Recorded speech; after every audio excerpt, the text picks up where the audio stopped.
नमस्कार, मैं Nitin Kumar Jangid, lecturer electrical GPC Hanumangarh के यूट्यूब चैनल पे।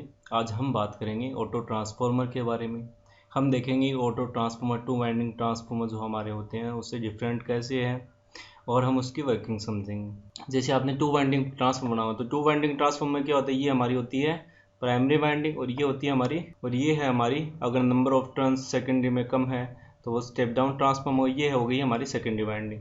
अब आपका क्या है कि ये जो पॉइंट है, ठीक है, जैसे अगर मान लो इस पॉइंट को मैं बोल देता हूँ प्राइमरी साइड ए, ये हमारा है बी, ठीक है, और अगर मान लो ये पॉइंट और ये पॉइंट दोनों न्यूट्रल पोजीशन पे, तो हम इसको कॉमन कर सकते हैं, यहाँ पे कॉमन कर दूँ और फिर मैं क्या करूँ, इसको यहाँ पे कनेक्ट कर दूँ, ठीक है, तो मुझे उतना ही वोल्टेज मिलेगा जितना मुझे पहले टू वाइंडिंग ट्रांसफार्मर में मिल रहा था। तो ये जो कंसेप्ट है ना, ये होता है हमारा ऑटो ट्रांसफार्मर। ये ऑटो ट्रांसफार्मर क्या हो गया, जैसे एक ही वाइंडिंग होगी, जैसे ये आपकी एक ही वाइंडिंग है और यहाँ पे हम क्या करते हैं, टेपिंग दे देंगे, तो ये मिलने लगेगा हमें आउटपुट वोल्टेज वी नोट जिसे बोल रहा हूँ, और यहाँ पे हम सप्लाई वोल्टेज अप्लाई कर रहे हैं। अगर यहाँ पे सप्लाई वोल्टेज है प्राइमरी साइड में, इस साइड में, तो ये होगा स्टेप डाउन, और अगर यहाँ पे इनपुट वोल्टेज है, यहाँ पे आउटपुट मिल रहा है, तो ये हो गया स्टेप अप। जैसा कि आपको कॉन्फ़िगरेशन देखिए, इस कॉन्फ़िगरेशन में दिखाई दे रहा है एक ऑटो ट्रांसफॉर्मर है, ठीक है, ऑटो ट्रांसफॉर्मर, ये एक वाइंडिंग है। तो यहाँ पे अगर मैंने इनपुट दिया, अगर V1 इनपुट है और V2 आउटपुट है, तब तो ये क्या हो गया, तब तो ये हो गया स्टेप डाउन ट्रांसफॉर्मर। और अगर V2 इनपुट हो और V1 आपका लोड यहाँ पे V1 पे लगा दिया, तो ये क्या हो गया, स्टेप अप ट्रांसफॉर्मर, ठीक है। तो एक ही कॉन्फ़िगरेशन से हम स्टेप अप और स्टेप डाउन दोनों ही इस्तेमाल कर सकते हैं, दोनों तरह से वोल्टेज को स्टेप अप या स्टेप डाउन कर सकते हैं। अब देखिए स्टेटमेंट देखते हैं। प्राइमरी और secondary winding are electrically connected. पहले जो थी वो मैग्नेटिकली कपल्ड थी, अब इलेक्ट्रिकली कनेक्टेड, जैसे आपको डायरेक्टली कनेक्शन हमने टेपिंग के थ्रू यहाँ पे दे रखा है, ठीक है, सेकेंडरी साइड का डायरेक्टली कनेक्शन हमने टेपिंग के थ्रू यहाँ पे दे रखा है, तो इसीलिए हमने इसको बोला इलेक्ट्रिकली कनेक्टेड, ठीक है। That the part of winding is common. अब इसमें आप देखिए दो तरह की वाइंडिंग है, एक तो ये और एक ये, ठीक है। जैसे प्राइमरी साइड और सेकेंडरी साइड से गए तो कौन सा पार्ट, जैसे ए बी सी एक वाइंडिंग का पार्ट है, तो अगर मैं बोलूँ प्राइमरी और सेकेंडरी साइड दोनों साइड में से कौन सा जो वाइंडिंग का पार्ट है वो प्राइमरी और सेकेंडरी दोनों के लिए कॉमन है, तो वो हमें पता चला बी सी दोनों के लिए कॉमन, मतलब प्राइमरी के लिए भी कॉमन है और सेकेंडरी के लिए भी कॉमन है, तो इसको बोलने लगे हम कॉमन वाइंडिंग। तो बी सी हमारी क्या है, कॉमन वाइंडिंग। और एक ये वाइंडिंग देखिए ए सी, ये कॉमन वाइंडिंग के किस में कनेक्टेड है, सीरीज में या पैरेलल में, तो हमें दिखाई दे रहा है कि जो ए सी वाइंडिंग है ये हमारी कॉमन वाइंडिंग है, सीरीज में कनेक्टेड है, इसलिए हम इसको बोलने लग गए सीरीज वाइंडिंग, ठीक है। तो कॉमन प्राइमरी और सेकेंडरी दोनों के लिए जो कॉमन वाइंडिंग है वो तो हो गई कॉमन वाइंडिंग, कॉमन पार्ट है वाइंडिंग का वो तो हो गई कॉमन वाइंडिंग, और जो कॉमन वाइंडिंग के सीरीज में जो वाइंडिंग का पार्ट है उसे हम बोलने लगे सीरीज वाइंडिंग, ठीक है। तो इसमें कॉमन वाइंडिंग क्या होता है, it's voltage B C, it's voltage appear on both side, दोनों साइड वोल्टेज यहाँ पे या नंबर ऑफ टर्न दोनों के लिए, और कॉमन फॉर बोथ साइड्स, इसीलिए हम इसको बोलने लगे कॉमन वाइंडिंग। और सीरीज वाइंडिंग क्यों बोलने लगे, क्योंकि ये कॉमन वाइंडिंग के सीरीज में कनेक्टेड है, इसलिए हम बोलने लगे इसका सीरीज वाइंडिंग। तो जो टर्म्स मैं अभी बता रहा हूँ वो आप ध्यान रखिएगा, आगे जब हम इसका एनालिसिस करेंगे तो आपको ये टर्म्स बहुत इंपॉर्टेंट होंगे याद रखने, इसलिए याद रखना कि अगर प्राइमरी और सेकेंडरी के लिए जो वाइंडिंग का कॉमन पार्ट है उसे कॉमन वाइंडिंग, और जो कॉमन वाइंडिंग है सीरीज में जो वाइंडिंग का पार्ट है उसे हम सीरीज वाइंडिंग बोलने लग जाते हैं, ठीक है। आगे चलते हैं। अब देखिए हम बात करेंगे स्टेप डाउन ट्रांसफार्मर की पहले, ठीक है। तो पहले देख रहे हैं स्टेप डाउन ऑटो ट्रांसफार्मर, इसका मतलब सप्लाई कहाँ पे हमारी इस साइड में, और आउटपुट कहाँ मिल रहा है, लोड कहाँ पे लगा है हमारा इस साइड में, ठीक है। अब देखिए पहले हम बात करते हैं यहाँ पे, तो ये है हाई वोल्टेज साइड और ये है लो वोल्टेज साइड, ठीक है। हाई वोल्टेज साइड क्योंकि नंबर ऑफ टर्न्स यहाँ पे ज़्यादा है, और ये लो वोल्टेज साइड क्योंकि नंबर ऑफ टर्न्स यहाँ पे कम है, जिसे हमने प्राइमरी साइड और सेकेंडरी साइड, मैंने पिछले लेक्चर्स में भी बताया था कि ट्रांसफॉर्मर के लिए प्राइमरी वाइंडिंग और सेकेंडरी वाइंडिंग फिक्स नहीं होता, ठीक है। किसी भी ट्रांसफॉर्मर में ये फिक्स नहीं होता कि कौन सी प्राइमरी वाइंडिंग है कौन सी सेकेंडरी वाइंडिंग है, लेकिन ये फिक्स होता है कि कौन सी हाई वोल्टेज वाइंडिंग है और कौन सी लो वोल्टेज वाइंडिंग है, ठीक है। तो जहाँ आपको सोर्स कनेक्ट करोगे वो तो हो गई प्राइमरी वाइंडिंग, और जहाँ आप लोड कनेक्ट करोगे वो हो गई आपकी सेकेंडरी वाइंडिंग, ठीक है। अगर आप हाई वोल्टेज साइड पे प्राइमरी कनेक्ट करते हो और लो वोल्टेज साइड में सेकेंडरी, तो वो स्टेप डाउन ट्रांसफॉर्मर हो गया। और अगर आप प्राइमरी वाइंडिंग लो वोल्टेज साइड में कनेक्ट करते हो और आपकी secondary winding high voltage side में, तो वो स्टेप अप ट्रांसफार्मर हो गया। ठीक है, तो ध्यान रखना किसी भी ट्रांसफार्मर के लिए हाई वोल्टेज साइड और लो वोल्टेज फिक्स होते हैं, लेकिन प्राइमरी वाइंडिंग और सेकेंडरी वाइंडिंग फिक्स नहीं होते। वो आप पे डिपेंड करता है कि कहाँ पे आप सोर्स लगाओगे और कहाँ पे आप लोड लगाओगे। ठीक है, जैसा कि आपको कॉन्फ़िगरेशन में दिखा दे रहा है, यहाँ पे ये हाई वोल्टेज वाइंडिंग, ठीक है, हाई वोल्टेज वाइंडिंग है और ये लो वोल्टेज वाइंडिंग है। ये हाई वोल्टेज साइड में करंट है IH और ये लो वोल्टेज साइड में करंट है IL। ठीक है, और ये हमारी वाइंडिंग का कौन सा पार्ट है, कॉमन वाइंडिंग, और ये है हमारी सीरीज वाइंडिंग। अब देखिए हम कॉन्फ़िगरेशन देखते हैं। पहली बात तो ये कि डॉट कन्वेंशन में आपने पढ़ा होगा, जब हम डॉट नोटेशन डालते हैं तो उसमें आपने देखा होगा कि सोर्स साइड तो वो होगा जहाँ पे करंट डॉट के अंदर इंटर कर रही हो। ठीक है, याद रखना सोर्स साइड में करंट डॉट के अंदर इंटर करती है और लोड साइड में करंट डॉट से लीव करती है। लोड साइड में करंट डॉट से लीव करती है और सोर्स साइड में करंट डॉट में एंटर करती है। वो इसलिए करते हैं हम सब्सट्रैक्टिव कनेक्शन के लिए, अदरवाइज क्या फ्लक्स एडअप हो जाती है। तो हमने डॉट नोटेशन डाल दिया, तो ये हो गया हमारा डॉट नोटेशन यहाँ, और ये हो गया हमारा सेकेंडरी वाइंडिंग में डॉट नोटेशन जहाँ पे करंट हमारी डॉट को छोड़ते हुए जा रही है। Number of turns in high voltage side है NH या प्राइमरी वाइंडिंग में NH, और लो वोल्टेज वाइंडिंग या सेकेंडरी वाइंडिंग में NL नंबर ऑफ टर्न्स। ठीक है, तो यहाँ पे NH है और यहाँ पे L है, तो ये इतने टर्न्स को क्या बोलेंगे हम, NH माइनस NL। या अगर वोल्टेज यहाँ पे देखने चाहिए सीरीज वाइंडिंग में, तो वो क्या होगा, VH माइनस VL। ठीक है, तो ध्यान रखना सीरीज वाइंडिंग में नंबर ऑफ टर्न्स क्या है, NH माइनस NL, और ये अगर वोल्टेज देखना चाहते तो वो होगा VH माइनस VL। ठीक है, सेम अगर यहाँ पे करंट IL है, यहाँ पे IH है। अब मैं अगर आपसे ये पूछूं कि करंट का मैग्नीट्यूड किसका ज़्यादा होगा, IL का या IH का। ठीक है, मतलब करंट कौन सी साइड ज़्यादा होगी, लो वोल्टेज साइड या हाई वोल्टेज साइड। तो जब मैंने ये बोला कि करंट लो वोल्टेज साइड में ज़्यादा होगी या हाई वोल्टेज साइड, तो हमें पता है कि ट्रांसफार्मर में पावर दोनों साइड, प्राइमरी और सेकेंडरी साइड, इक्वल होती है। तो जहां वोल्टेज हाई होगा वहां करंट लो होगी और जहां वोल्टेज लो होगा वहां करंट हाई होगी। तो करंट कहाँ ज़्यादा होगी, जहां पे वोल्टेज की वैल्यू लो हो। मतलब हम ये कह सकते हैं कि जो IL लो करंट है, current at low winding side will be more than current at high voltage side. मतलब हम ये बोल सकते हैं लो वोल्टेज साइड की तरफ करंट ज़्यादा होगी हाई वोल्टेज साइड की तरफ करंट से।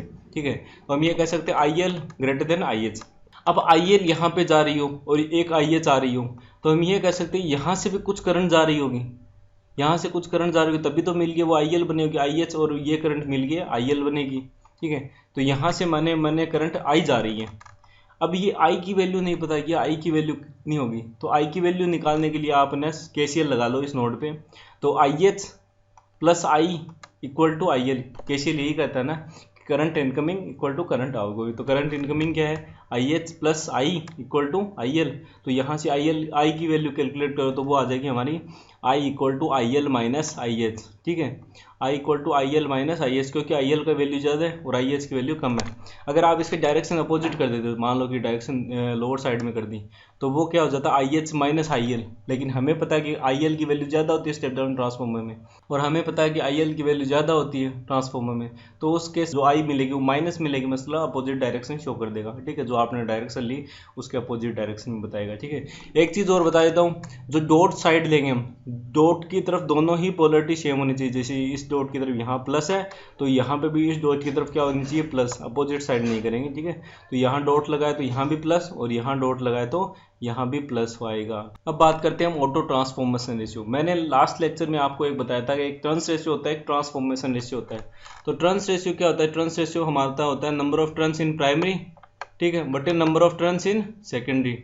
ठीक है, जिसे हम A से डिनोट करते हैं या K से डिनोट कर दो, जिससे आपकी इच्छा हो। ठीक है, A से डिनोट कर दिया मान लो। अब अगर मैं स्टेप डाउन ट्रांसफॉर्मर की बात करता हूँ, number of turns in primary और number of turns in secondary, ठीक है, इक्वल नहीं होंगे। जैसे प्राइमरी टर्न्स ज़्यादा होंगे और सेकेंडरी टर्न्स कम होंगे, तो हमारी A की वैल्यू ग्रेटर देन 1 होगी। तो ये स्टेप डाउन ट्रांसफॉर्मर के लिए।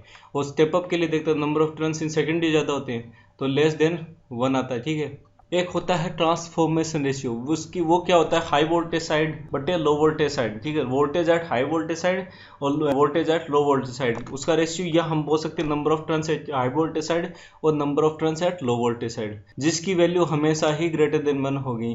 ये होता है ट्रांसफॉर्मेशन रेशियो। याद रखना, ट्रांसफॉर्मेशन रेशियो होना है वो होता है voltage at high voltage side का ratio with voltage at low voltage side, या हम ये बोल सकते हैं turns at high voltage side का ratio with turns at low voltage side. ठीक ठीक है, उसकी वैल्यू हमेशा ग्रेटर देन 1 होती है, जबकि हमारा टर्न्स रेशियो होता है वो number of turns in primary और number of turns in secondary show करता है, जिसकी value greater than 1, equal to 1 और लेस देन 1 हो सकती है। ठीक है, अब ऑटो ट्रांसफॉर्मर की बात कर रहे हैं। ठीक है, तो ये आपको पता है ऑटो ट्रांसफॉर्मर के केस में अगर ऑटो ट्रांसफॉर्मेशन रेशियो की बात करता तो इक्वल टू 1 हो सकता है क्या, मतलब प्राइमरी और सेकेंडरी वाइंडिंग के जो टर्न्स है वो इक्वल हो सकते हैं क्या, वो इक्वल नहीं हो सकते। जैसे क्या प्राइमरी और सेकेंडरी वाइंडिंग के टर्न्स हम इक्वल कब रखते हैं, वो तब भी रखते हैं जब हमें आइसोलेशन की रिक्वायर्ड हो। ठीक है, तभी आइसोलेट करने के लिए हम रखते हैं, लेकिन यहाँ आइसोलेट करने का कोई कंसेप्ट ही नहीं है क्योंकि हमारी वाइंडिंग ही सेम है, तो number of turns in primary और सेकेंडरी सेम नहीं होंगे, सिर्फ ग्रेटर देन 1 होंगे। तो auto transformer ratio will be always greater than 1, ये याद रखना आप। ठीक है,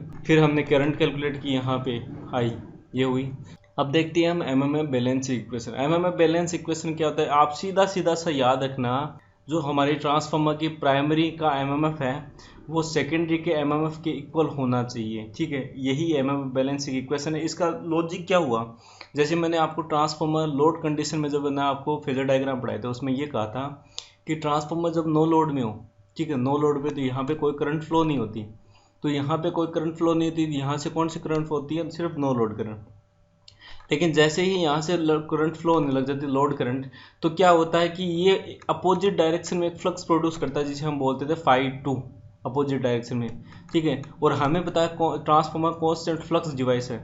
याद रखना, कांस्टेंट फ्लक्स डिवाइस का मतलब ये नहीं कि उसका फ्लक्स कांस्टेंट है, कांस्टेंट मैग्नीट्यूड का है, ये नहीं। कांस्टेंट फ्लक्स का डिवाइस का कांस्टेंट फ्लक्स का मतलब हुआ उसका मैग्नीट्यूड का पीक कांस्टेंट है। ठीक है, साइनोसॉइडल फ्लक्स है, उसका मैग्नीट्यूड का पीक कांस्टेंट है। ठीक है, तो याद रखना जब कांस्टेंट फ्लक्स बोलूं तो मतलब उसका पीक कांस्टेंट है ना, साइनोसॉइडल वेव का पीक कांस्टेंट है।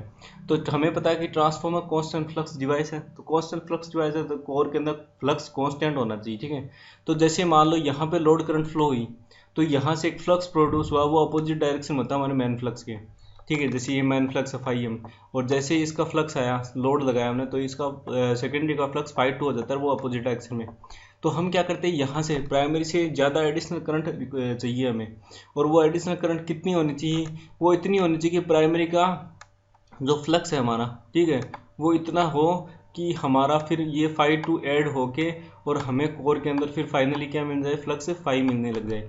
इतना फ्लक्स होना चाहिए, इतना करंट होना चाहिए, जिसे हमने I2 डैश बोला था करंट में रेफर, और φ2 डैश बोला था in respect of I2 dash की। यहाँ मतलब ये बोला था कि जो सेकेंडरी का एमएमएफ है वो प्राइमरी के एमएमएफ से न्यूट्रलाइज हो जाए। ठीक है, तो हमें सिर्फ बचे हमारा मैन फ्लक्स बचे।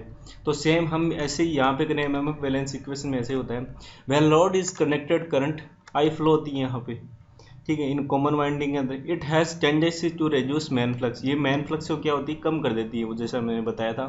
ठीक है, but the primary current increases, हमें पता है जब प्राइमरी सोर्स से ज़्यादा करंट ड्रॉ करने लग जाएगा तो सोर्स से ज़्यादा करंट ड्रॉ करने लगा ज़्यादा फ्लक्स आएगा। ठीक है, और हमारा एमएमएफ बैलेंस हो जाएगा। वो कितना करंट चाहिए, वो I H increases to such a way that the MMF in series winding, series winding का तो जो एमएमएफ है वो न्यूट्रलाइज कर दे किसके एमएमएफ को, इन कॉमन वाइंडिंग के एमएमएफ को। ठीक है, कॉमन वाइंडिंग के एमएमएफ को न्यूट्रलाइज कर दें। तो याद रखना, सीरीज वाइंडिंग का एमएमएफ और कॉमन वाइंडिंग का एमएमएफ जब दोनों इक्वल हो जाए तो वो होती है हमारी एमएमएफ बैलेंसिंग इक्वेशन। तो सीरीज वाइंडिंग का एमएमएफ क्या है, सीरीज वाइंडिंग में टर्न्स क्या है, NH माइनस NL, और इसकी करंट क्या है, IH। ठीक है, इसकी करंट है IH, तो सीरीज वाइंडिंग में एमएमएफ हो गया NH minus NL into IH। अब कॉमन वाइंडिंग में देख लेते हैं, कॉमन वाइंडिंग में करंट टर्न्स क्या है NL और करंट क्या है I, तो कॉमन वाइंडिंग में एमएमएफ क्या होगा, NL इंटू I। एमएमएफ होता है number of turns into current. ठीक है, तो same NH minus NL into IH equal to NL, और I क्या हमारा, हमने लास्ट स्लाइड में देखा IL माइनस IH, यहाँ पे रखें और इसको बैलेंस किया तो फाइनली हमें मिलेगा यहाँ पे NH IH equal to NL into IL, और हम यहाँ पे बोल सकते हैं NH upon NL equal to IL upon IH, और हमें NH अपॉन NL है पता है कि number of turns at high voltage side का ratio number of turns at low voltage side का रेशियो होता है ट्रांसफॉर्मेशन रेशियो। तो हम ये कर सकते हैं current at low voltage side का ratio with current at high voltage side का रेशियो हमारा ट्रांसफॉर्मेशन रेशियो होता है, जो हमने टू वाइंडिंग ट्रांसफॉर्मर में देखा था। कि अगर V1 अपॉन V2 होता है तो करंट क्या होता है I2 अपॉन I1, वो चांसेस जो है ट्रांसफॉर्मेशन सेम कंसेप्ट देखा था। एक चीज़ मैंने यहाँ पे अज्यूम कि नो लोड आई नोट मैंने नेगलेक्ट किया। अगर आई नोट का कंसेप्ट होता तो याद रखना कि आपको यहाँ पे नो लोड करंट और लेनी होती, लेकिन मैं उसको अभी इजी लर्निंग के लिए मैंने एक बार इसको नेगलेक्ट किया।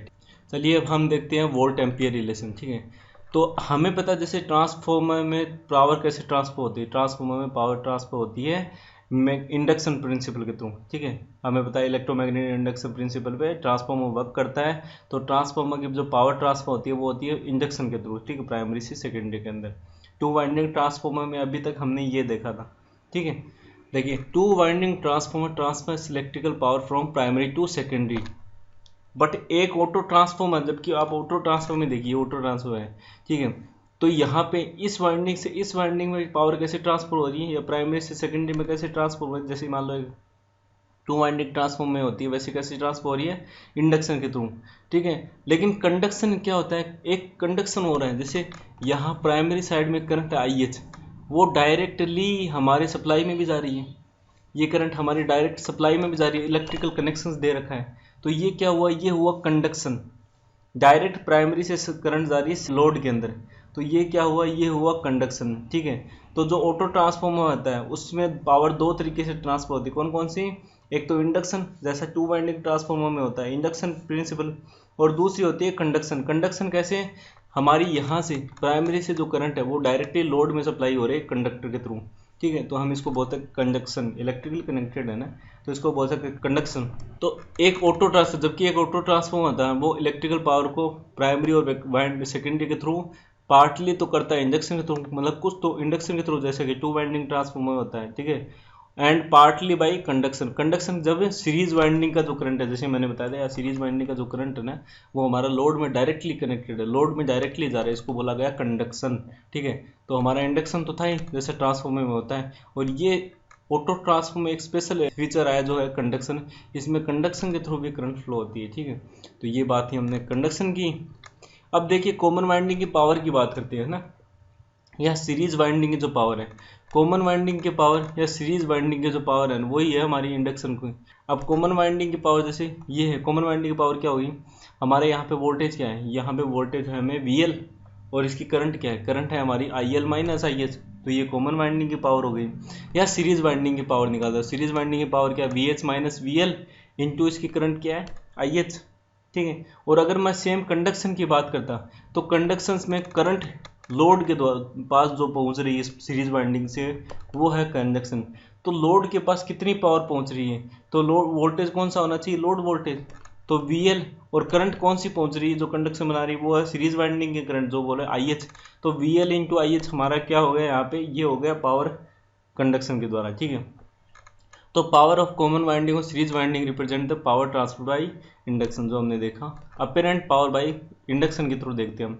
एक देखिए the current entering in load from source known as conduction current, जो मैंने बताया था कि लोड के अंदर इस सोर्स से जो करंट जा रही है सीधे डायरेक्टली इलेक्ट्रिकल कनेक्शन द्वारा, वो है हमारी कंडक्शन करंट। ठीक है, और हमें पावर निकालनी हो तो लोड के अंदर कैसे निकालो, VL, और कंडक्शन की बात है VL इंटू IH, सोर्स से जो करंट आ रही है।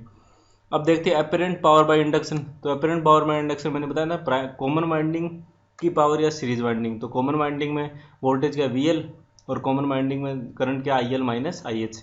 और यहाँ सीरीज वाइंडिंग में देख लो सही, सीरीज वाइंडिंग में वोल्टेज क्या VH माइनस VL, और यहाँ पे करंट क्या है हमारी IH। तो VH minus VL into IH, या हम कह सकते हैं VL into IL minus IH। ये हो गया कॉमन वाइंडिंग, यह हो गया सीरीज वाइंडिंग, दोनों एक ही बात है। फिर बात करते हैं कंडक्शन की। तो कंडक्शन में मैंने क्या बताया था, लोड के पास सीरीज वाइंडिंग से कितनी करंट, लोड के पास कितनी है वोल्टेज VL, और करंट क्या आ रही है IH, तो ये होगा VL माइनस इंटू IH। ठीक है, अब देखते हैं हम input apparent power to auto transfer. Auto transfer input क्या है VH इंटू IH, आउटपुट क्या है VL इंटू IL, जैसे हमने देखा था VH इंटू IH तो हो गया हमारा इनपुट, और VL इंटू IL हो गया आउटपुट। या हम ये कह सकते हैं जो टोटल पावर होती है इनपुट और आउटपुट साइड अपेरेंट पावर वो इक्वल होती है, तो S total apparent at total हो गई इनपुट और आउटपुट पे इक्वल। ठीक है, अब देखिए हमें ये देखना है कि कंडक्शन और जो टोटल में से कंडक्शन कितना है और टोटल में से इंडक्शन पावर कितनी है, ठीक है, वो हम कैसे कैलकुलेट करेंगे। तो आप देखो कंडक्शन क्या था हमारा VL into I H, total क्या है VH इंटू आई एच, तो VL अपॉन VH बचा। और हमें पता VH अपॉन VL क्या होता है, वोल्टेज है हाई वोल्टेज साइड और वोल्ट साइड है लो वोल्टेज साइड, वो क्या था हमारा ट्रांसफॉर्मेशन रेशियो, तो 1 अपॉन अल्फा ए हो गया। तो याद रखना अगर आपको एस कंडक्शन निकालना हो, अपेरेंट पावर बाई कंडक्शन निकालना हो, अगर टोटल दे रखा हो तो वो किस फॉर्मूला के थ्रू निकलेगी, S conduction by S total equal to 1 upon alpha A, जहाँ अल्फा ए क्या है हमारा ट्रांसफॉर्मेशन रेशियो। सेम हम इंडक्शन प्रिंसिपल के देख लेते हैं। इंडक्शन में क्या है हमारा, हमने इंडक्शन का फॉर्मूला देखा था, या तो सीरीज वाइंडिंग की पावर या हमारी कॉमन वाइंडिंग की पावर। तो अब मैं एक ले लेते हैं, चाहे सीरीज ले लो चाहे वो कॉमन ले लो, बात एक ही है। तो सीरीज वाइंडिंग की पावर ले लेते हैं हम। तो सीरीज वाइंडिंग की पावर क्या, V H minus V L into I H current, और टोटल क्या हमारा V H into I H, ठीक है। अब यहाँ आई एच से आई एच कैंसिल, तो इंडक्शन में था V H minus V L upon V H, और S induction by S total क्या होगा 1 minus V L upon V H, और V L upon V H क्या होता है हमारा 1 अपॉन अल्फा है, ठीक है। तो हमारा S induction by S total क्या मिला 1 माइनस 1 अपॉन अल्फा है, और जबकि S conduction by S total क्या मिला था हमें, वो मिला था 1 अपॉन अल्फा है, ठीक है, यही मिला था। और इन दोनों को जोड़ेंगे 1 अपॉन अल्फा है प्लस 1 माइनस 1 अपॉन अल्फा है, तो हमें फाइनली क्या मिलेगा 1। तो ये बताया हमारा टोटल, ठीक है। या एस इंडक्शन या एस कंडक्शन की वैल्यू निकाल सकते हो आप, अगर आपको ट्रांसफॉर्मेशन रेशियो दे रखा हो और एस टोटल की वैल्यू दे रखी हो, ठीक है। आशा करता हूँ कि ऑटो ट्रांसफार्मर के बेसिस से रिलेटेड या वोल्ट एम्पियर रिलेशन से रिलेटेड आपको सभी पॉइंट्स क्लियर हुए होंगे। फिर भी कोई रिलेटेड क्वेरी है तो कमेंट सेक्शन में कमेंट कीजिएगा। धन्यवाद।